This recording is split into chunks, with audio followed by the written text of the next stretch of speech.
Good morning. I'm Berks County Commissioner Christian Leinbach, welcoming you to our Commissioners Board meeting for November the 2nd.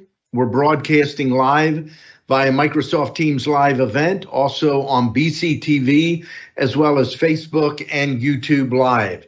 We'll begin with a moment of silence, followed by a pledge.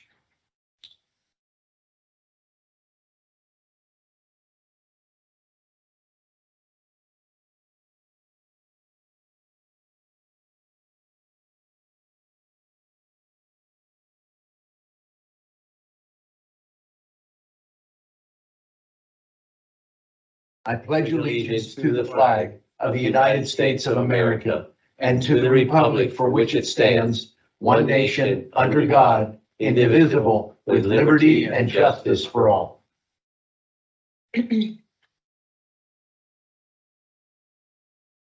Are there any additions or corrections for the October 26, 2023 meeting minutes?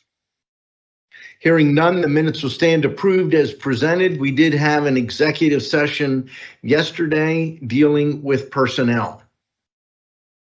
At this time, I'll recognize my executive assistant, Anne Marie Grill, to read the public comment policy. Thank you, Commissioner Leinbach. Public comment will be accepted in person and through the Q&A function. Please include your first name, last name, and municipality for all comments. Any comments without name and municipality will not be considered.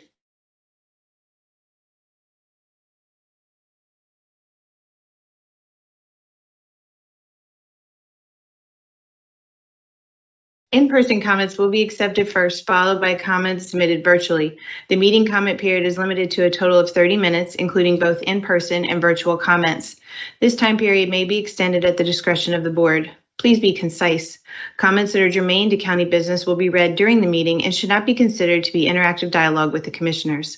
The county solicitor shall be the final arbiter of whether a comment is germane and should be read. Any commissioner response to public comment will be done at the discretion of the commissioners. Thank you very much, Anne Marie. There's no public comment on the agenda in person or online, so we will move right into our published agenda. Item 1, authorizing under that budget department, adopt a resolution authorizing 2023 budget transfers in the amount of $167,903 and 2023 appropriations in the amount of $10,960 per listing dated October 27th of 2023. There are 2 items listed under Commissioner Sahelnick.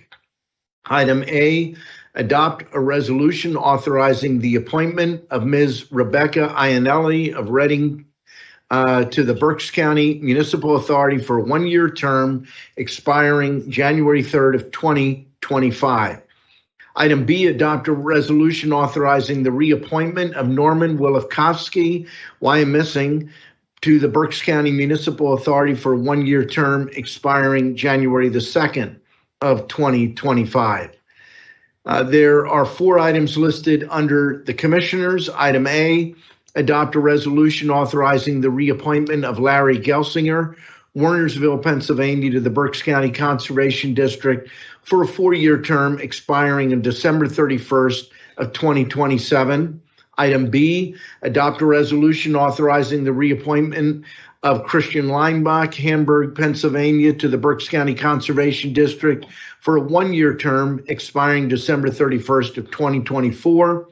Item C, adopt a resolution approving and adopting an amendment to the Articles of Incorporation of the Schuylkill River Passenger Rail Authority, amending the purposes of the authority and clarifying the terms of office of the members of the authority. I just want to note here, these are minor changes. They don't fundamentally change the purpose or the existence of the organization.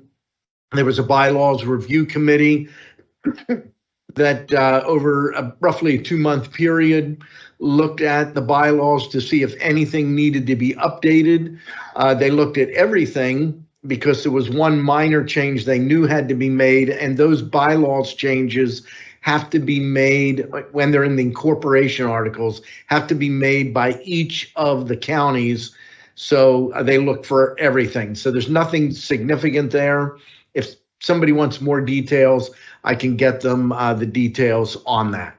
Item D, adopt a resolution authorizing the chair to execute the Pennsylvania Commission on Crime and Delinquency award notification for enhancing services to Berks County victims grant. It's in the district attorney's office, and it's for the period of October 1 of 2023 through September 30th of 2024. The total award amount is $138,000. A motion to authorize execution of contract agreements and amendments as set forth on the contract agenda listing dated October the 30th of 2023. There are a total of 3 contracts, one with Children and Youth Services and 2 jointly with Children and Youth Services and Juvenile Probation. Item 3, a motion to authorize execution of payments and electronic transfers for the week ending November 2nd of 2023. Item 4, a motion to authorize execution of the payments and electronic transfers for the week ending November 9th of 2023, subject to final review and approval of the Chief Operations Officer. 5, motion to authorize execution of employee payroll disbursements dated November 6th of 2023. And item 6, a motion to authorize any necessary 2023 budget transfers and 2023 appropriations for the week ending November 9th, subject to final review and approval of the Chief Operations Officer. Several of these items are due to the fact that there's no commissioners meeting next Thursday. Motion to approve the agenda as presented. Second. The motion has been made and seconded. Is there any discussion? Hearing none. All those in favor signify by saying aye. Aye. Opposed?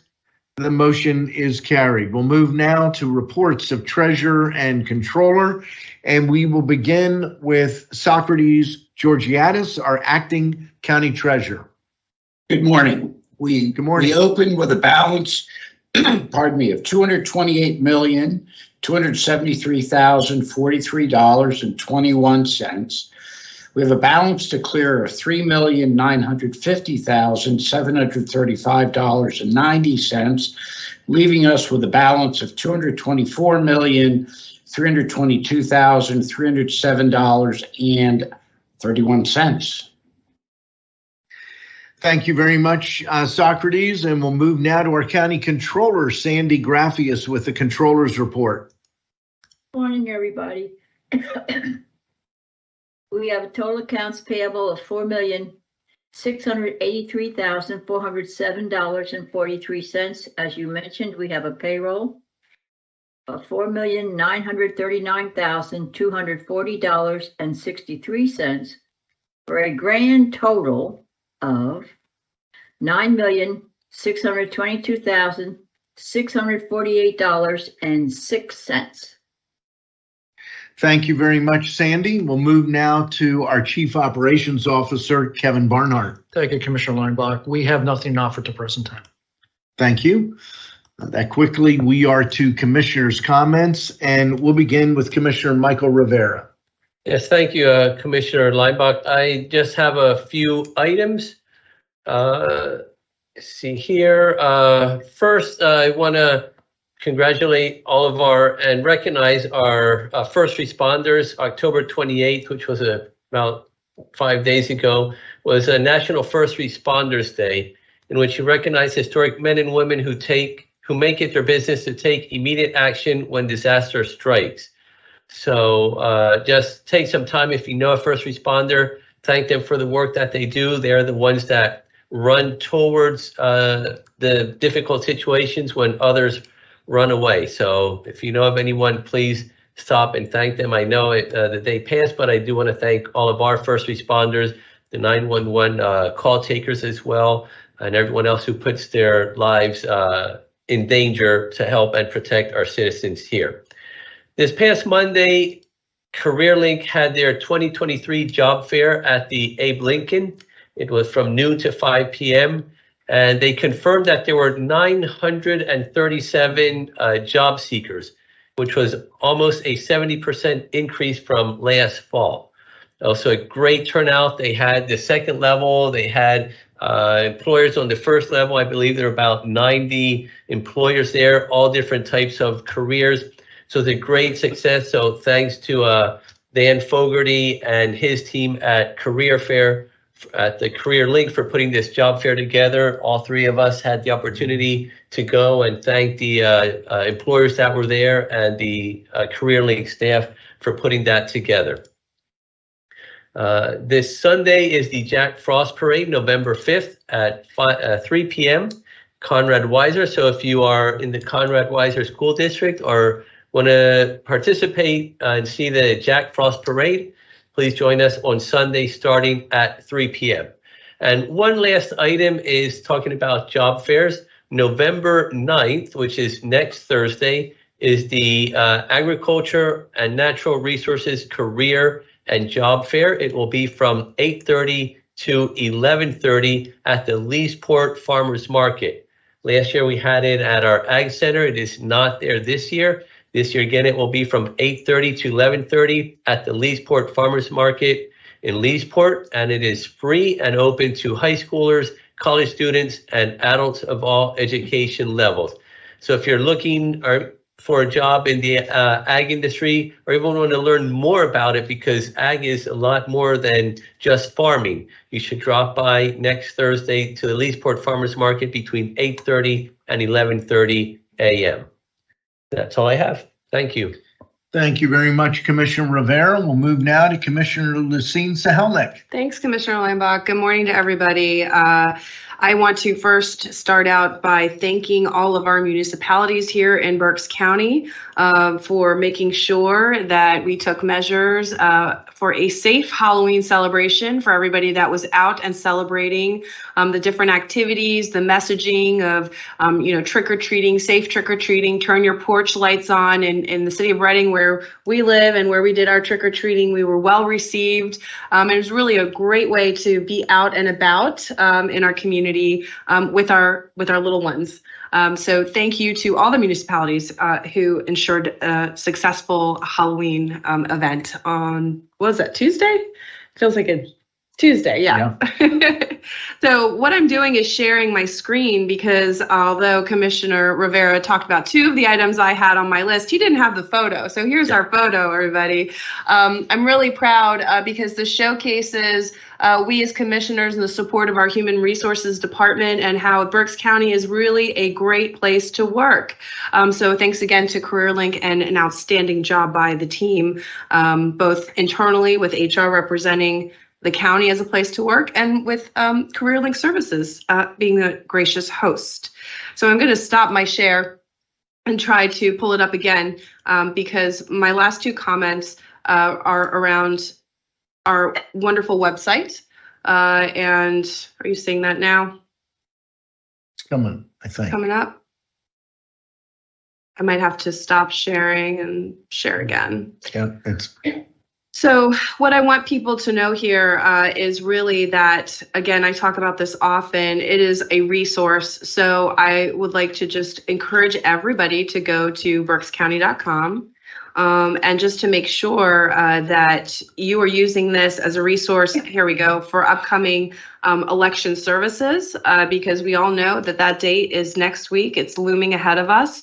And as I scroll down, you'll look on the first page, right here to the bottom left of your screen, if you're watching, is election resources. So it's critical here to take some time. I encourage everybody before Tuesday to go and visit our website. There's Office of Election Services, which is standing by to help you in any of your questions or needs. You can easily access the department by emailing them, by calling. You'll see the office hours. They're offering extended hours. There's voter information, poll worker information, again, information on sample ballots, candidates, and anything else you'd want to know. So I really want to draw everybody's attention here to this website.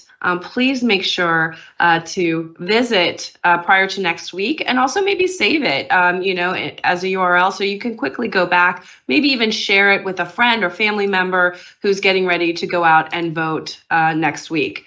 In addition to our website here, I always love to end with our Parks and Recs. So we are in November, just in case you didn't miss that transition. And you can see here, you can scroll down this November 4th, there's a leaf keeper hike at Antietam Lake. And always try to take advantage of the green spaces that we have, the parks, the recreation space. Commissioner Rivera talked about our agricultural department, and the different events and career fairs that are going on. This is a great time of year to live in Berks County. So please enjoy it safely. Thank you. Thank you very much, Commissioner Sahalnik. Just a few items that I want to touch on. I'm going to go ahead and start by sharing my screen as well. This past Friday, I went over to Anna Walt's Landscaping and Contracting. They had a program called Trees and Bees, and it is in celebration of their 35th anniversary, focusing this year on planting 100 native trees, and I forget the number of pollinator gardens that they want to start. I was able to spend some time with Lori, and I ended up buying 2 trees. They were white oaks, and I planted them on Saturday. Their goal next year is 1,000 native trees that they want to plant. And it's important to focus on this. A lot of people aren't aware that many invasives didn't come here accidentally. They came intentionally. Tree of Heaven, which you've heard a lot about relative to the spotted lanternfly, the Atlantis tree. The Atlantis tree has been a choice plant for landscapers for decades. Bradford pear. I can remember in my construction days in the 80s, Bradford pear was one of the automatic trees for landscaping in front of a house. Bradford pear is an invasive. And I think you were with me, Anne Marie, in the summer, we went over to a best management practice project on the Cacoosing Creek. The Cacoosing Creek had been overrun with Bradford pear trees, and basically when they grow, nothing else does. You look under the Bradford pear, and there's not even grass. It's just, it wipes it out, and they've completely restored that area. So natives are important. Many of these natives we love. I have fire bushes. They are not native. They are an invasive. And invasives tend to grow several times faster than native trees. And if they go unchecked, they will literally wipe out the natives where they're growing. You see that with Tree of Heaven. It's nothing for the Tree of Heaven to sprout and a year later be 10, 12, 15 feet in height. So I want to really compliment Ed and Lori for this program. Jeff Thompson, I think, is like their key arborist. I've met him before. I talked to him on Friday afternoon as well. Just a wealth of knowledge on those items. The second thing I want to share, November, let's see if I can pull this up here. November is Operation Greenlight for Veterans. This is something that began a couple of years ago with the leadership of the National Association of Counties. And we encourage businesses, homes. My wife and I have green light bulbs to put in our outdoor lights, and to turn those green lights on in remembrance of those people that have served as veterans and are serving in our military today. It's a great way as we go over Veterans Day, November the 11th, which is a week from this Saturday, to remember the men and women who serve our country. With that, I'm going to stop sharing. A couple of other things. This Saturday, we have the Veterans Appreciation that you reach out today to Boscov's or to our Veterans Affairs office if you would like to attend. I don't know all of us attending. I'm good. Yep, all three commissioners will be there. I know a number of executive assistants are going to be there as well. We'll be inducting the newest members into the Berks County Military Hall of Fame. It'll be a great event, encouraging people to come on out and support that. And finally, next Tuesday is Election Day. I know a number of people have already voted via mail-in ballot and absentee ballot. And for those that have already voted, we thank you for voting. For those that have not, I would be very cautious putting my mail-in ballot in the mail at this point. The U.S. Post Office is not the most reliable place in the world, so you have a couple options. One is if you live locally, you can take your mail-in or absentee ballot to one of the two drop boxes, one here at the County Services Center and one over at the Ag Center. Those are secure. There's a sheriff deputy there, can answer pretty much any question you have. So that is one option. The other option, if you're concerned and you don't want to bring it in and you prefer to vote on Election Day, you need to bring your entire mail-in ballot, all the materials, with you to the polls on Election Day, hand them in to the judge of elections, and then you can vote in person. If you don't do that, if you try to go to the polls, they have a list of people in the precinct that have requested a mail-in ballot. Your only option is to vote by provisional, and that's not the best way to do that. So those are your options. I encourage you to come out and vote. Far too often people focus their attention on presidential races and governors' races. It's the local races that really